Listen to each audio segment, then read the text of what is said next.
Everybody, welcome back to our next video on personalizations. We're going to go over how you submit the files to us and just sort of a couple practices that we keep in mind whenever we're doing that. Um, it's not going to be as long as the other video, hopefully.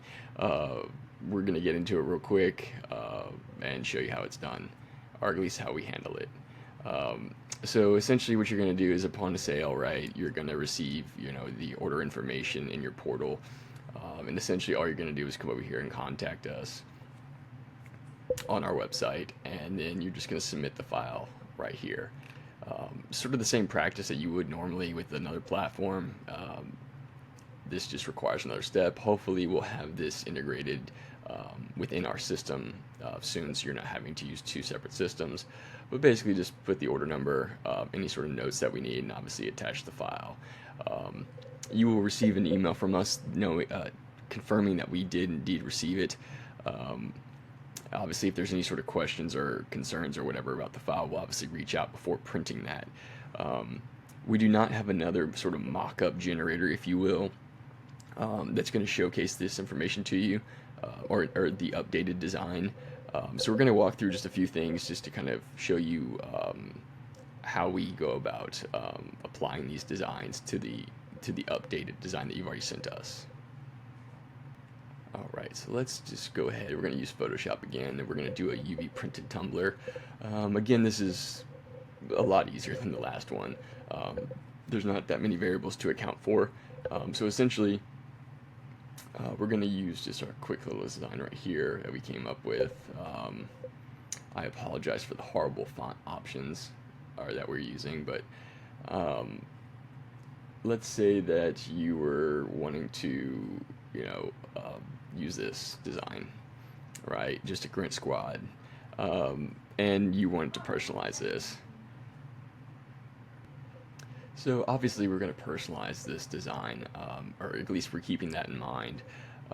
Now it's obviously up to you if you want to obviously put, you know, let's call it a placeholder value, if you will, for the name, right? So maybe you do want to put that in there to showcase this collection. Um, let's just use the basic one that we'd already come up with, adjusted. There we go. Right. So this right here, this would be your uploaded design into the collection. Essentially, what's going to happen is, upon receiving, your file from you, we're basically, let's just use Stephanie as the name. We're basically just going to match this layout, or match this design size with the new size, or with the new file, right? So it'll basically literally sit over it like this. Right, so it's basically going to look like this. This will be the file that obviously that you sent us, and this will be the finished product that would come out. Looks pretty good. So let's just say, for instance, that you do not want to put, this sort of placeholder value in there. I would say that maybe you need to account for it in your design. Something like, having your design or your collection look like this. You don't have to. It just makes it easier on our end whenever you're uploading or sending us the personalized file.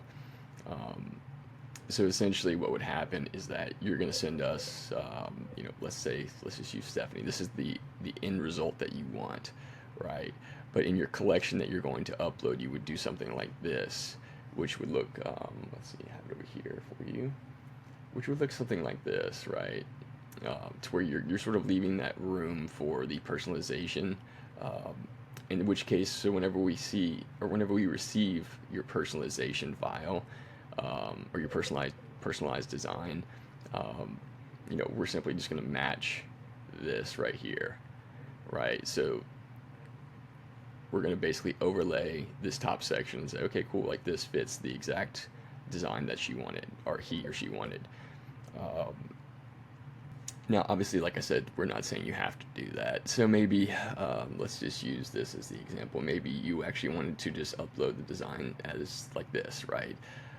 And you're going to try and fill out the print area as much as possible. It would look something like this, right? So you're going to basically provide, or this will be your uploaded collection design, right? So it is also personalized, but upon sending us the design, right, this would need to be shrunk down a little bit to obviously fit in the personalization. So uh, if we were to just go off of this design and match it, like we said before, you'd be left with something that is something like this. Using Stephanie again as the example, where you're you're you're sitting outside of the design area. Um, so what would happen is that even though you did submit this this one, this design in your collection, it would still need to be minimized a little bit to obviously fit the print area, which is why we mentioned that having this sort of section either not filled out or having some sort of placeholder value to showcase the name just helps us out immensely. So obviously the reversal is true as well, if you will.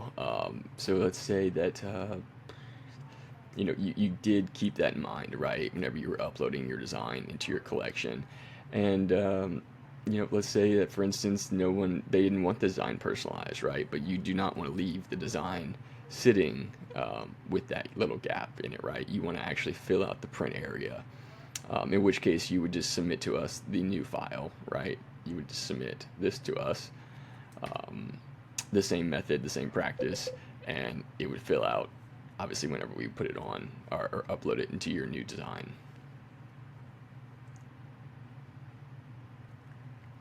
So that's pretty much it in terms of, sort of the factors that are at play. For the most part, if it is in there, it's obviously going to be matched um, design size wise. We were going to match this size the best we can. Obviously, if you're going this sort of route wherever you're starting out without anything or without any sort of space for the personalization, um, that's where kind of we have to start making some adjustments. And obviously, if we have any sort of questions or any sort of concerns about the design or the placement, we will obviously be reaching out to you. But for the most part, that's pretty much it. Please let me know or let us know if you have any questions or concerns or need any further explanations. We'd be happy to help you. Awesome. Well, thank you.